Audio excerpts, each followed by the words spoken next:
The day Amara's world collapsed was the first day she started building something real. The classroom went silent when Amara Okonkwo walked in late. Not out of respect, out of strategy. Everyone had learned by now. Stay quiet, stay invisible, and maybe she wouldn't notice you. Traffic, Amara announced to no one in particular, dropping her designer bag onto her desk with a theatrical thud. The bag cost more than most teachers' monthly salaries. She made sure everyone knew it. Mrs. Adeyemi, the literature teacher, paused mid-sentence.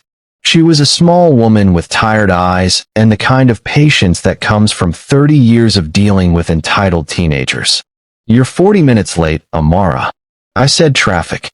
Amara pulled out her phone, not bothering to look up. Phones are not allowed in class. This phone costs 800,000 Nigerian nairas. Where exactly am I supposed to put it? A few students shifted uncomfortably. One girl, Kayamika, made eye contact with Mrs. Adeyemi, a silent apology for someone else's rudeness. Mrs. Adeyemi took a breath. "Put it away, or I'll have to confiscate it."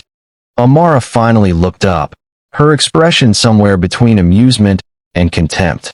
"Confiscate it," she laughed. A sharp, cold sound that made the room shrink. "Do you know who my father is?" "I do." "Then you know he writes checks to this school. Big ones." Mrs. Adeyemi's jaw tightened. "That doesn't give you the right to." "It gives me every right." Amara stood, sliding her phone into her pocket with deliberate slowness. "You know what? I don't even need this class. I already know more than you're teaching. Sit down, Amara." "Make me." The words hung in the air like a grenade with the pin pulled. Mrs. Adeyemi closed her book. When she spoke, her voice was quiet, but it carried the weight of 3 decades of watching privileged children destroy themselves. "Get out of my classroom." Amara smiled. "Gladly." She grabbed her bag and walked out, her heels clicking against the tile floor like a countdown. Behind her, Mrs. Adeyemi sat down at her desk and did something she hadn't done in 15 years. She filed a formal complaint. Amara wasn't worried when she was summoned to the principal's office. She'd been there before, 3 times last semester alone. Each time, her father had made a phone call. Each time, the problem disappeared. Principal Okafor's office was modest, wood paneling, family photos, a framed quote that read, "Education is not the filling of a pail, but the lighting of a fire." Amara had never read it. "Sit down, Miss Okonkwo." Amara sat, crossing her legs and pulling out her phone. "Is this going to take long?" "I have plans." Principal Okafor folded her hands on the desk. She was a formidable woman in her late 50s, with gray hair pulled back in a tight bun and eyes that had seen every type of student walk through her doors. "Do you know why you're here?" Mrs. Adeyemi is sensitive. Mrs. Adeyemi is a human being who deserves respect, as do your classmates, as do the staff who clean your classroom every evening, as does every single person you've insulted since you enrolled here. Amara examined her nails. "If this is about the phone, this is about a pattern." Principal Okafor slid a folder across the desk. 7 formal complaints from teachers. 12 incidents of disruptive behavior. Multiple students have asked to be moved away from you. They're jealous. They're afraid of you. There's a difference. For the first time, something flickered across Amara's face. Not guilt. Confusion. Afraid? Of me. You humiliate people for sport. You treat this school like your personal playground. And you seem to believe that your father's donations make you immune to consequences. Amara leaned back. They do. Principal Okafor opened the folder. "Your father and I had a very long conversation yesterday evening. 3 hours, to be exact." Amara's confidence faltered. Just slightly. And he agrees with me that you need a different kind of education." "What does that mean?" Principal Okafor slid a second document across the desk. Amara picked it up. Her eyes scanned the text, her face slowly draining of color. "This is a joke." "It's not. My father would never." "Your father signed it himself." Amara stood so fast her chair tipped backward. "This is illegal. It's overdue. I'll sue this school." I'll destroy it." Principal Okafor stood as well, meeting Amara's fury with perfect calm. "No, you won't. Because deep down, you know this isn't about punishment. It's about giving you a chance to become someone worth being. I already am someone." "No." The principal's voice softened, just barely. "You're someone's daughter. You're someone's bank account. But you, Amara Okonkwo, are nobody yet." The words hit harder than any slap. Security was called. Not for safety. For procedure. Amara walked through the halls she once ruled, past students who wouldn't meet her eyes, past teachers who looked relieved. She didn't cry. She didn't beg. She walked out with her head high, her designer bag over her shoulder, and her entire world crumbling. Her father was waiting in the car. Not the driver. Him. Chief Okonkwo was a man who commanded rooms without speaking, who built empires through strategy and will. He'd started with nothing and now owned shipping companies across West Africa. His daughter slid into the back seat, arms crossed, face set in stone. "This is insane." He didn't respond. "Are you seriously going to let them expel me?" Silence. "Daddy, talk to me."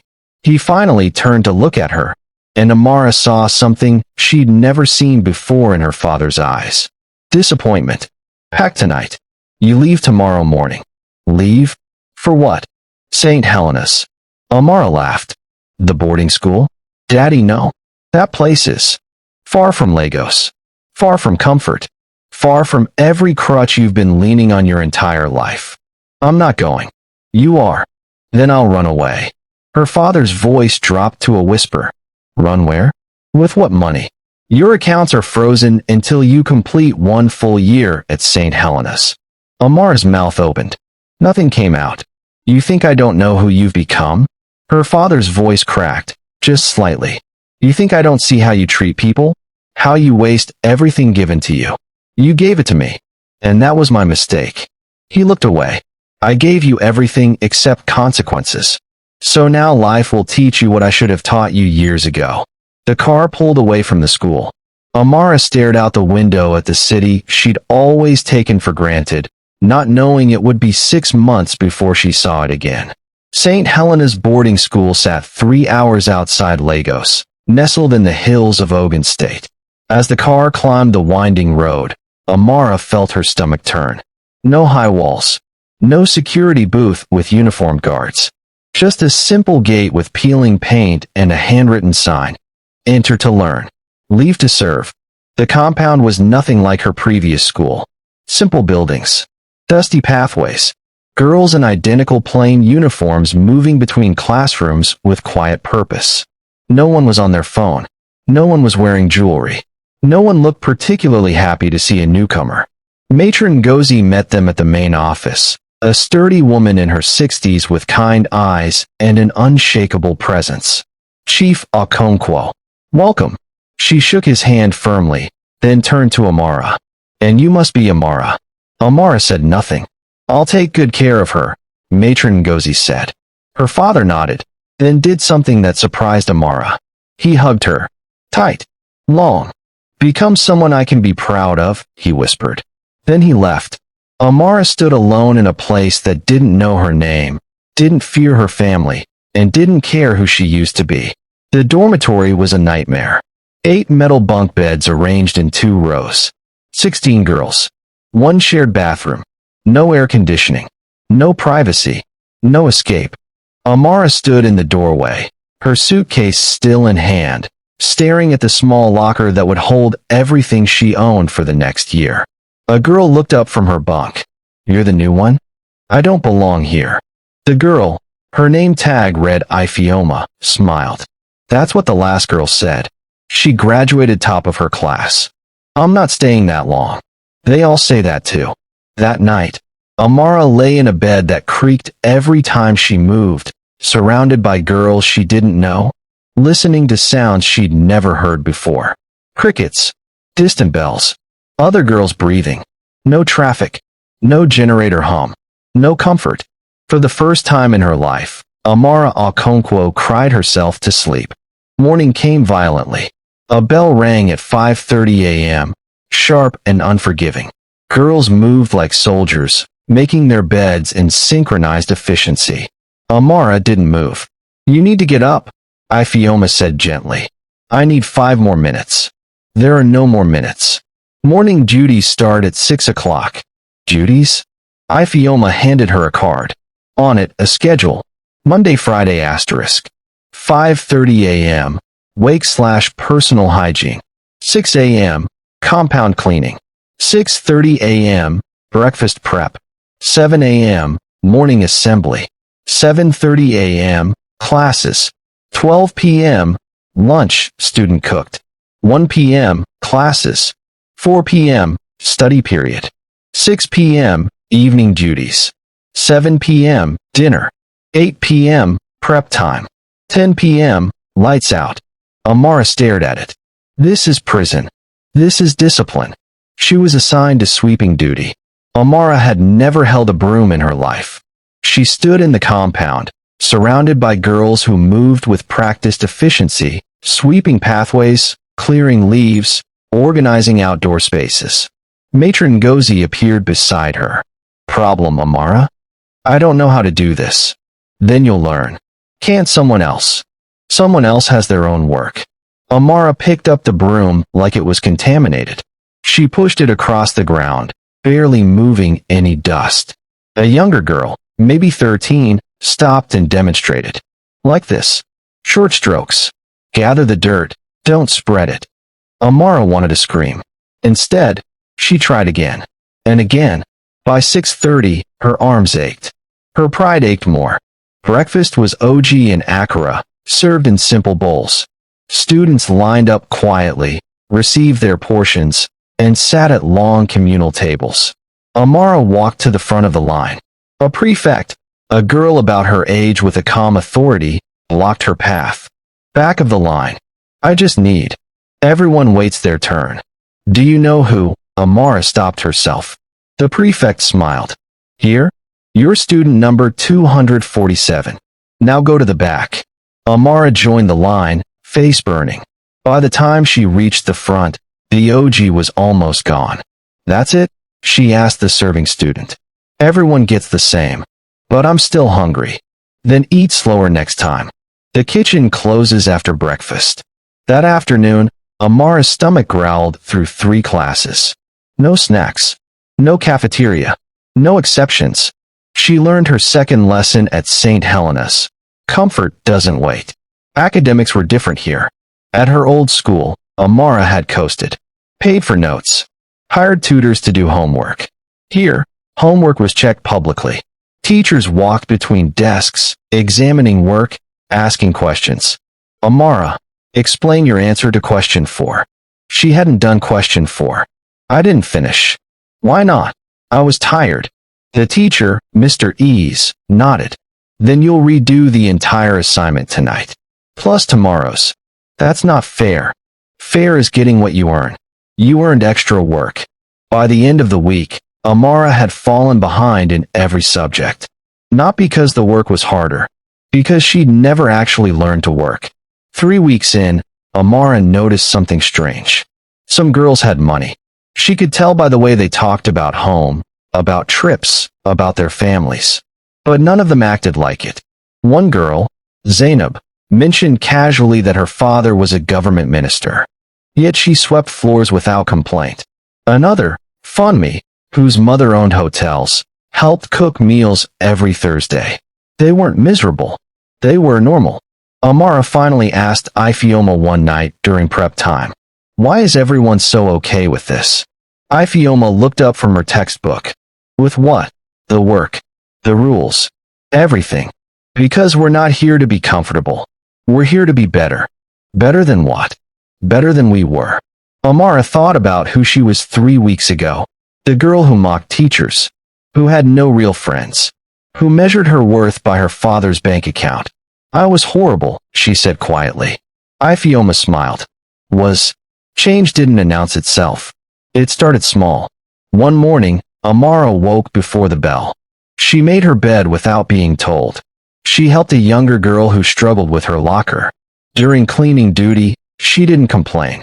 After breakfast, she thanked the girl who served her food. Nobody applauded. Nobody even noticed. But Amara felt it. A strange, unfamiliar lightness. Mid-semester exams came like a storm. Amara studied for the first time in her life. Not because someone forced her. Because failing here felt different than failing at her old school. Here, your name alone meant nothing. She stayed up during prep time, working through mathematics problems until her head hurt. She asked Zainab to explain chemistry concepts she'd never understood. She read literature assignments twice, taking actual notes. When results came back, she'd passed everything. Barely, but passed. The teacher wrote on her paper, asterisk, improvement is victory. Keep going. Asterisk. Amara taped it above her bunk. Midway through the term, Matron Ngozi called her to the office. Amara's heart raced. Was she being sent home? Sit down, Amara. She sat. Matron Ngozi poured 2 cups of tea, simple, sweet, hot. How are you finding things? Hard. Good. Easy doesn't teach us anything. She slid the tea across the desk. Your father called yesterday. Amara's breath caught. What did he say? He asked how you were doing. I told him you were struggling, but showing up. That's it. That's everything. Matron Ngozi sipped her tea. Do you know what the difference is between privilege and character? Amara shook her head. Privilege is what's given to you. Character is what you do when it's taken away. I used to think I had both. And now I'm not sure I have either. Matron Ngozi smiled. Wrong. You're building the second one. The first one doesn't matter anymore. Ifeoma became Amara's first real friend. Not because Amara could offer her anything. Because they studied together, laughed together, struggled together. One evening, after a particularly difficult physics exam, they sat outside the dormitory watching the sun set over the hills. Can I ask you something? Amara said. Anything. Why were you nice to me? From the first day, you could have ignored me like everyone else. Ifeoma thought for a moment. Because I was you once. You? I came here angry. Convinced the world owed me something. My parents sent me here for the same reason yours did. What changed? I stopped asking why me and started asking what now. Amara looked at the sky, painted in oranges and purples she'd never noticed before. What now? She repeated. End-of-term awards were announced during assembly. Amara didn't expect anything. She'd survived. That was enough. Names were called for academic excellence, leadership, service. Then Matron Ngozi stepped forward. This award is given to a student who showed the most growth, not in grades, but in character. Amara felt Ifeoma elbow her gently. Amara Okonkwo. She froze. Go. Ifeoma whispered. Amara walked to the front, legs shaking. Matron Ngozi handed her a simple certificate. Most improved student, character development. 3 months ago, this young woman arrived thinking she knew everything, Matron Ngozi said. Today, she's learning that knowing you have more to learn is the beginning of wisdom. The hall applauded. Amara looked at the certificate, at the girls who'd become her peers instead of her subjects, at the life she was building one small choice at a time. For the first time, she felt proud, not of what she had, of who she was becoming. When term ended, her father came to pick her up. Amara saw his car pull through the gate and felt a strange mix of emotions. She was excited to see him, but she didn't want to leave. He stepped out of the car, older somehow. Tired. Amara. Daddy. He studied her face. You look different. I am different. Better. She thought about the girl who'd been expelled 6 months ago. The girl who measured people by what they could give her. The girl who thought respect was bought. I'm trying to be. He hugged her, and this time she hugged him back. Really back. I'm proud of you, he whispered. I'm not done yet. Good. That means you've learned the most important lesson. What's that? That we're all unfinished. And that's okay. They drove home together, but Amara wasn't the same girl who'd left. She noticed things now. The security guard her family employed, she asked his name. The housekeeper who prepared dinner, she thanked her. The driver who opened her door, she opened his too. Small things. Everything. Her old school friends reached out. Asterisk, heard you're back. Missed you. Asterisk. She replied, asterisk, I'm different now. If you want to hang out, let's meet as equals. Otherwise, I'm good. Asterisk. Most didn't respond. One did. Kayamika. Asterisk, I'd like that. Asterisk. They met at a simple restaurant. No designer bags. No status games. Just two girls talking. You really changed, Kayamika said. I had to. The person I was. I wouldn't even like her now. I never liked her. Amara smiled. Good. That means you have better taste than I gave you credit for. They became friends. Real friends. When the new term started, Amara returned to St. Helena's. Not because she had to. Because she wanted to finish what she'd started. Her father had offered to send her anywhere, back to her old school, abroad, private tutors. She chose discipline over comfort. Growth over ease. One more year, she told him. Then I'll be ready. Ready for what? To be someone worth knowing. Amara Okonkwo had everything except respect.